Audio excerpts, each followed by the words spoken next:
Hello, welcome to Your Questions Answered and welcome to Beirut. We're going to spend the next half hour or so really discussing what has been an escalating crisis here in the Middle East and trying to answer some of the questions that you have about it, whether they be simple, whether they be complicated, everything from what is Hezbollah to why does the US support Israel, to is this the beginning of World War III? We're going to really get in depth, and we've got some great expert voices with us over the next half hour as well. Lina Sinjab, our Middle East correspondent, is with me here in Beirut, and Frank Gardner, our security correspondent, joins us from London as well. Also in Washington, we've got Tom Bateman, our State Department correspondent, and Tom also spent 7 years working as a Middle East correspondent in Israel. I used to be the Middle East correspondent here in Beirut. So between us, hopefully we've got a lot of expertise, a lot of experience of this region, and we can really answer some of your questions that we've seen searched thousands of times online over the last 2 weeks or so. So thank you for sending them in, and we're going to start with you, Lina, and we're going to start in a really basic place, I think, because it's good to start simple and get more complicated as we go on. So first of all, we're here in Lebanon. You and I were in the capital, Beirut. Just talk us through actually the geography of the region, of the Middle East, and where Lebanon sits in all of that. Well, this is a region that has always been troubled by wars and conflicts, and Lebanon is at the heart of it. Lebanon is situated on the Mediterranean. To the north and east of it is surrounded by Syria, but to the south of it there is Israel, and this is where also one of the reasons of the conflict. Hezbollah is part of the political game here in Lebanon. It's almost the only party that is armed in Lebanon, and also has representation in the parliament, but it has engaged in fights and conflicts with Israel since it started in 1980s until this latest confrontation that we're living these days. And Frank, a lot of people, I think certainly after the attack that we saw a couple of nights ago, that unprecedented attack in terms of scale and size that Iran launched on Israel, one question which people are asking is, why did Iran attack Israel, and will Israel now attack Iran? OK, so this really goes back to April the 1st, when the Israeli Air Force carried out an airstrike on Iran's consulate in Damascus, killing a number of Iranian Revolutionary Guards officers, including allegedly the man who was coordinating the flow of arms from Iran through Syria to Hezbollah in Lebanon. And that was an attack on a diplomatic premise. The international outrage was pretty muted. Iran said it would respond. It gave everyone about a week's notice. And 12 days later, after that attack, it launched a volley of around 300 drones, cruise and ballistic missiles at Israel. First time, so that really was unprecedented. It was the first time that Iran had directly attacked the state of Israel. And 99% of those were shot down by a coalition of Israel, the US, UK, France, Jordan, and so on. Israel felt compelled it had to respond, but there was a limited response by Israel, a symbolic one. It hit a radar post near Isfahan. But subsequently, there have been two major assassinations, both laid at Israel's door.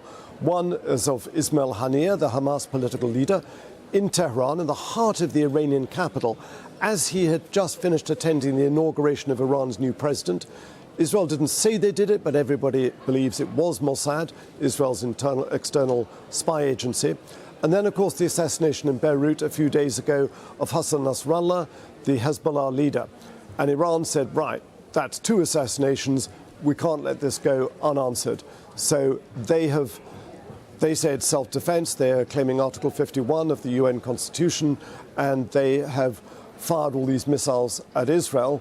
Israel says there will be a very heavy response.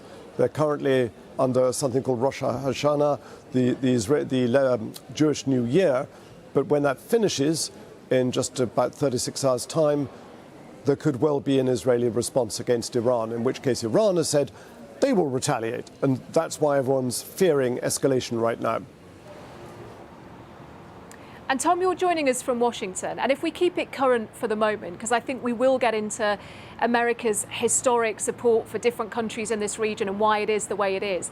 But when we just look at what happened the other night with this Iranian attack on Israel, what has the US's response to that been? Well, I think it's important, first of all, just to wind back around a week or so, because we've seen such a sudden shift in what's happening both on the ground and in terms of the way the US is going with this, that I think it's important to sort of set out the change. Now, a week ago, I was covering the United Nations General Assembly up in New York, where the Americans were leading a diplomatic charge to try and get a diplomatic resolution between Israel and Hezbollah after months of cross-border fire on the border between the two. That, to me, felt like quite a stark change from what had happened when it came to the Gaza war, because for months the Americans were actually vetoing calls for an immediate ceasefire by the UN Security Council. This time, the Americans were actually really among those leading this charge for, quote, an immediate ceasefire.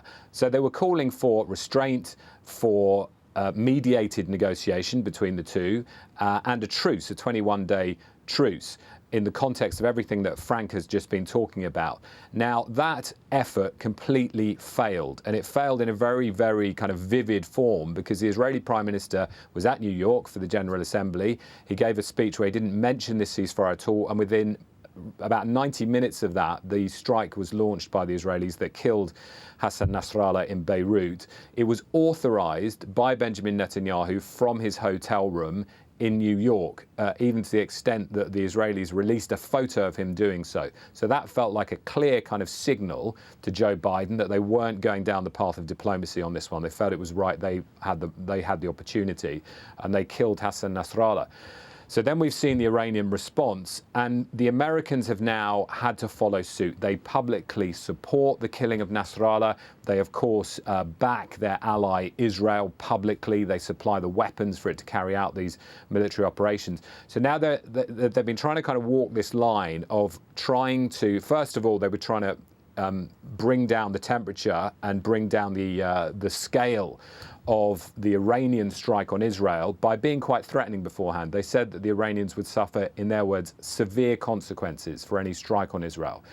So there is now a sense that they have to follow through on that threat, on that promise. But severe consequences, well, that could mean very severe sanctions. But of course, they are backing what they see as Israel's right to respond militarily to this Iranian strike on Israel. But my sense from Washington at the moment is they are still trying to moderate or restrain to some extent the Israeli response. I don't think it's imminent within the coming hours, but probably within the coming days. Yeah, thank you, Tom. Well, these are your questions answered here on BBC News. And Nora's been in touch, Nora Asinda.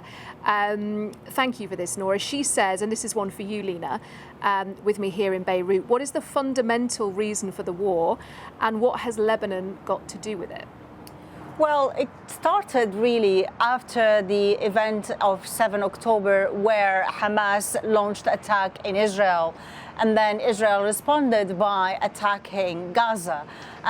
Hezbollah here, that is, call itself as a resistance movement to liberate Lebanon, to support Palestine, felt the need to be engaged in this war and started to fire across the border missiles that hit northern border of Israel, something that forced some 60,000 Israelis to flee their homes and villages for safety, because it hasn't become an unsafe area. Hezbollah continued with these kind of attacks, and of course there was a response from the Israelis across the border. So there was a year-long cross-border clashes and violence between Hezbollah and Israel. Some 400 or over 400 Hezbollah members have been killed through this. But the recent weeks, there was an escalation where, Israel felt the need to return the 60,000 residents to their villages and town and announced a full-fledged, campaign against Hezbollah. It started with attacking, leaders, assassinations. There was also the big blow to Hezbollah's security, which is the pager detonation that Israel did not claim, but the Hezbollah, points the finger against at Israel for being behind this attack. Some 3,000 were injured in that day, and dozens were killed, mainly members of Hezbollah. That was a big blow to their security. And then it followed by the big assassination that happened on Friday to the leader of Hezbollah, Hassan Nasrallah. Of course, in between that, there were massive attacks at the villages and towns in the south that forced a big exodus of people towards the north. And in one single day, there were more than 500 people killed, including many women and children. And that was the main reason of what we're living today. But of course, there is a history of tension between Hezbollah and Israel. The main foundation of Hezbollah itself in the 80s was to push Israel out of Lebanon. Thank you, Lina. And Frank, when we look at what people are searching for online, there are often some really clear themes that come through. And one of them is that the people are really clearly interested about nuclear weapons and who has them in this region. So a lot of people asking online, does Iran have nuclear weapons or does Israel have nuclear weapons? So only one state in the region has nuclear weapons. That's Israel. It doesn't talk about it, but it's widely assumed to have scores of nuclear warheads. And it has since the 1960s. It decided a long time ago it needed them for its own survival. Famously, years ago, there was a defecting Israeli scientist who was kidnapped in Italy, I think, and lured and brought back to Israel and was imprisoned for a long time. Iran's nuclear program is highly suspect. Why? Because UN nuclear inspectors, whose job it is to try and make sure that Iran is not expanding its nuclear program, its civil nuclear program, beyond the lines it's supposed to keep within, they say that Iran is enriching uranium, its stockpiles of enriched uranium, well beyond the levels it needs for civil nuclear power. And there is a suspicion, certainly held in Israel, but also in some other countries, that Iran is secretly, far below ground, working to produce the capability, at least, of being able to produce a nuclear bomb. So you can imagine for Israel that deluge of ballistic missiles that came through a few days ago. Imagine if those had been nuclear tipped. Not all of them were intercepted by Israel's air defenses. Some of them got through and landed and exploded on waste ground. But if those carried a nuclear warhead, that would be pretty serious.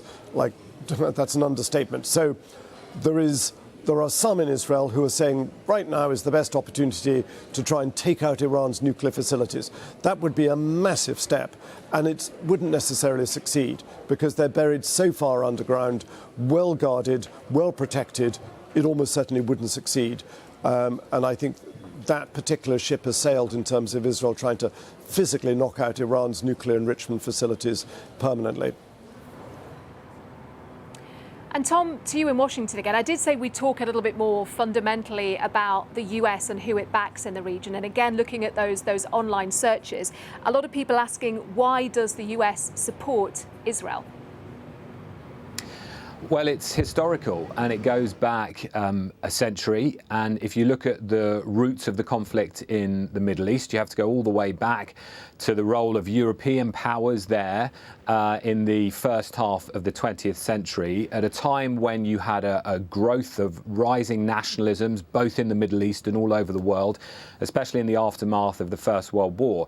Now, what had happened then was that the growing Zionist movement that sought a homeland for the Jewish people had got a promise from the British in 1917 to create a Jewish homeland in Palestine, as it then was. Now, after the First World War, Britain took control under a so-called mandate of the League of Nations then of Palestine, and the French, incidentally, took control of the area north of that, what is now Lebanon and Syria. As for the role of Britain, it spent about 30 years in the region as conflict between Arabs and Jews broke out over the land there. And then what happened was we saw the Americans increasingly back the right, as they saw it, for the Zionist movement for a Jewish homeland.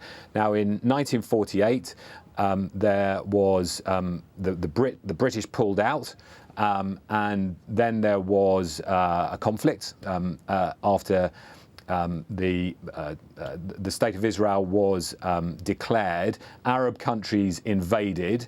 And during that period, over about a year or so from before that into late 1948, in that conflict there, about 750,000 Palestinians were forced or fled from their homes in the wars surrounding Israel's creation. Now, when the State of Israel was declared, the US was the very first country to recognize the State of Israel.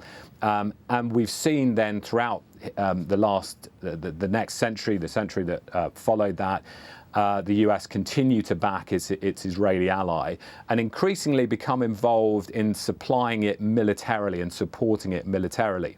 Now, when you look at the sort of wider region, there is also a strategic interest for the US, and it has seen really Israel as a key ally in extending its own strategic interests in the Middle East as well. Some of those have changed over time. If you look back at the 1970s, for example, the US was much more dependent on oil from the Gulf than it is, for example, today. Now, that played into all those relations and the way that the US was managing its relations between Arab countries and Israel. But fundamentally, it still sees a core strategic interest in its support for Israel.